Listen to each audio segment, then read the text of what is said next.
जय हिंद दोस्तों, ये पेंशन के विषय पर हमारा दूसरा वीडियो है। पिछले वीडियो में हम सिपाही कृष्णा और हवलदार बलविंदर से मिले थे और हमने देखा था कि अगर वो इस महीने पेंशन जा रहे हैं तो उनकी पेंशन कैसे फिक्स की जाएगी और उनको कम्यूटेशन अमाउंट कितना मिलेगा। ठीक है, इस वीडियो में हम उसी कैलकुलेशन को आगे लेकर जाएंगे और देखेंगे कि पेंशन जाते हुए उनको टोटल बेनिफिट्स कितने मिलेंगे, यानी कि लमसम अमाउंट कितना मिलेगा, क्या क्या बेनिफिट्स होंगे और कितने होंगे। ठीक है, तो चलिए इस कैलकुलेशन को देखते हैं और गणित की उसी नोटबुक पर वापस जाते हैं जो हमने पिछले वीडियो में भी देखी थी। उसको खोलने से पहले वही इंपॉर्टेंट बात दोहराऊंगा कि ये इस एक्सेल शीट का लिंक मैंने वीडियो की डिस्क्रिप्शन में दे दिया है।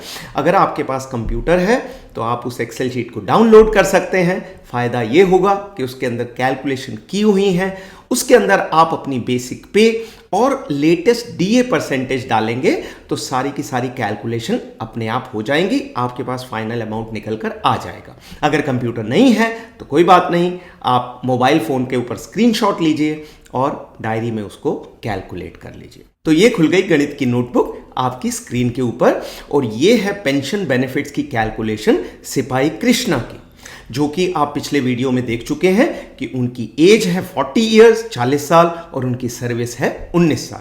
अब इस पेज के ऊपर 6 टेबल हैं। 3 टेबल जो है वो ग्रीन कलर हरे रंग में है और नीचे की 3 टेबल नीले रंग में है। तो हरी टेबल्स को हम पिछले वीडियो में देख चुके हैं। इस वीडियो में हम फोकस करेंगे ब्लू टेबल्स यानी नीली टेबल्स के ऊपर। तो चलिए हम अपनी चौथी टेबल पे आते हैं जो है लीव इनकैशमेंट कैलकुलेशन। जैसा कि आप सब जानते हैं, हम अपनी सर्विस के दौरान मैक्सिमम 10 महीने यानी 300 दिन की लीव एक्यूमुलेट कर सकते हैं, जमा कर सकते हैं, जिसका पैसा हमें पेंशन जाते वक्त उस समय की पे के हिसाब से मिल जाएगा। तो सिपाही कृष्णा ने, जैसा कि आप स्क्रीन पर देख सकते हैं, टोटल 300 दिन लीव जो मैक्सिमम लिमिट थी वो एक्यूमुलेट की है। तो चलिए देखते हैं कि उनको इसके लिए कितना पैसा मिलेगा।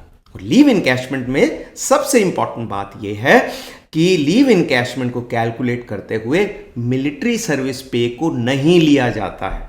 क्यों नहीं लिया जाता है, इसका कोई लॉजिक नहीं है।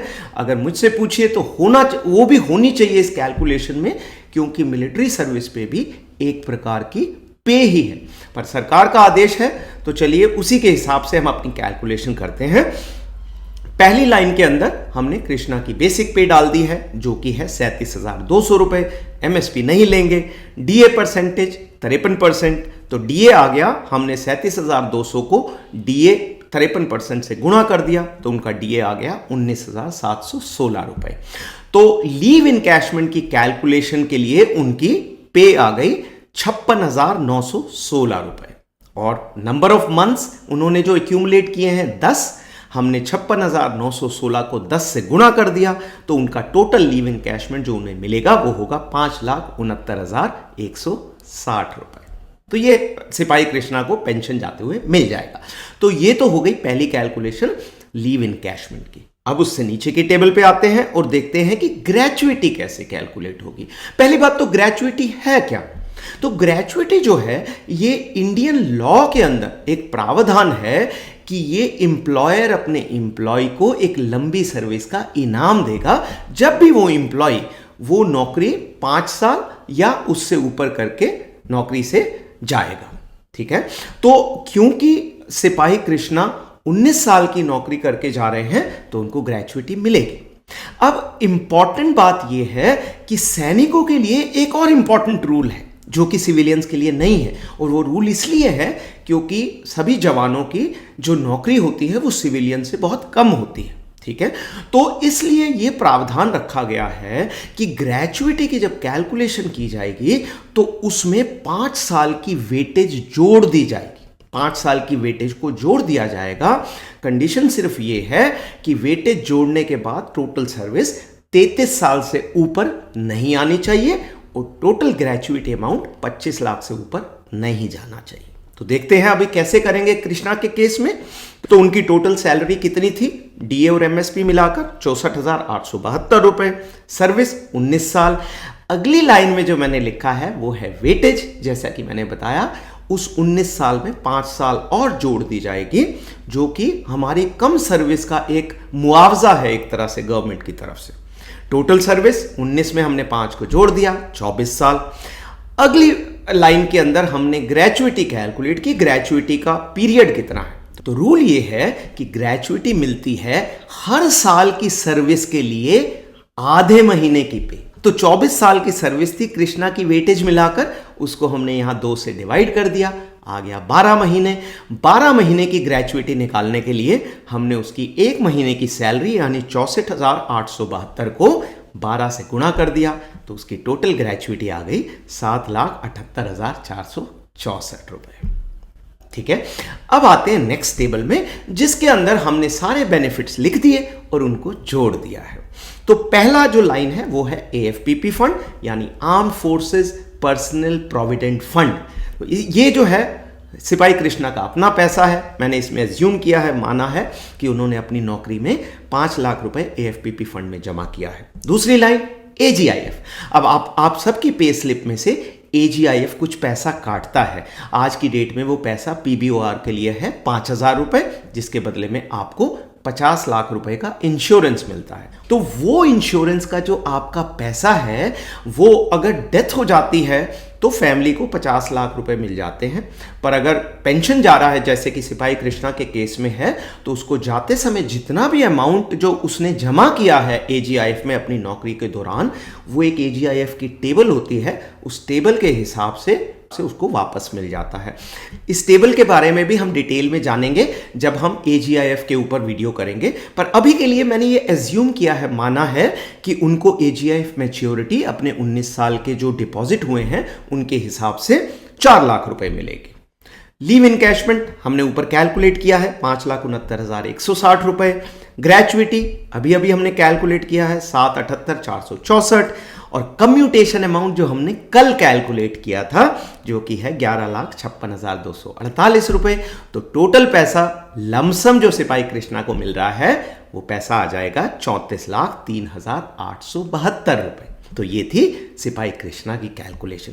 अब फटाफट देख लेते हैं हवलदार बलविंदर की कैलकुलेशन, जिसमें आप लोग का रिवीजन हो जाएगा। ठीक है, तो ये खुल गई बलविंदर की शीट आपकी स्क्रीन के ऊपर। तो इनकी एज है 46 साल और इनकी सर्विस है 24 साल। तो जैसा कि पिछली शीट में था, हमने जो हरी वाली कैलकुलेशन है वो कल देख ली थी। अब आते हैं हम लीव इनकैशमेंट की कैलकुलेशन पर। यहां डिफरेंस क्या है कि हवलदार बलविंदर ने 24 साल में सिर्फ 270 दिन की ही लीव एक्यूमुलेट की है, 10 महीने की नहीं, 9 महीने की। तो उनका लीव इनकैशमेंट 9 महीने का बनेगा। बेसिक पे उनकी 44,800 रुपए है। DA 53%, DA आ गया 44,800 को हमने 53% से गुणा कर दिया, DA आ गया 23,744 रुपए। लीव इनकैशमेंट के लिए 1 महीने की सैलरी आ गई 68,544 रुपए, उसको 9 महीने से हमने गुणा कर दिया, तो उनको लीव इनकैशमेंट टोटल मिलेगा 6,16,896 रुपए। अब अगली टेबल पर आते हैं, ग्रेचुइटी कैलकुलेशन। तो जैसा कि मैंने पहले बताया है, उनकी टोटल सर्विस है 24 साल। तो उनकी टोटल सैलरी MSP और DA मिलाकर 76,500 रुपए। सर्विस कितनी है उनकी? 24 साल। और जैसा कि मैंने पहले बताया था, उसमें 5 साल वेटेज ऐड की जाएगी। तो उनकी वेटेज हमने 5 साल लिख दी है। ग्रेचुइटी कैलकुलेशन के लिए टोटल सर्विस आ गई 29 साल। तो ग्रेचुइटी हर साल की नौकरी के लिए आधे महीने की, तो टोटल कितने महीने की सैलरी उनको मिल जाएगी? 14.5 महीने की, 14.5 ईयर्स। तो अगली लाइन में हमने उनकी 1 महीने की सैलरी 76,500 को 14.5 से गुणा कर दिया, तो उनको टोटल ग्रेचुइटी मिलेगी 11,09,250 रुपए। अब आ जाते हैं अपनी लास्ट टेबल पर, जिसमें मैंने सभी पेंशन बेनिफिट्स को लिख दिया है और उनको जोड़ दिया है। तो सबसे पहली लाइन है AFPP फंड। ये मैंने अज्यूम किया है, माना है कि हवलदार बलविंदर ने टोटल 10 लाख रुपए जमा किए हैं अपने FPP फंड में। AGIF मैच्योरिटी जैसा कि हमने सिपाही कृष्णा के केस में किया था, करीब करीब इनको 7 लाख रुपए मिलेगा। लीव इनकैशमेंट हमने अभी कैलकुलेट किया है 6,16,896 रुपए। ग्रेचुइटी भी अभी कैलकुलेट की है 11,09,250 रुपए। और कम्यूटेशन अमाउंट जो हमने पिछले वीडियो में कैलकुलेट किया था वो था 8,07,390 रुपए। और अब लास्ट लाइन में हमने इन 5 चीजों को जोड़ दिया और जोड़कर टोटल अमाउंट आ गया 42,33,536 रुपए, जो कि पेंशन बेनिफिट्स के रूप में हवलदार बलविंदर को मिल जाएगा। तो ये था आज का वीडियो। अगले वीडियो तक अपना ख्याल रखें और स्वस्थ रहें।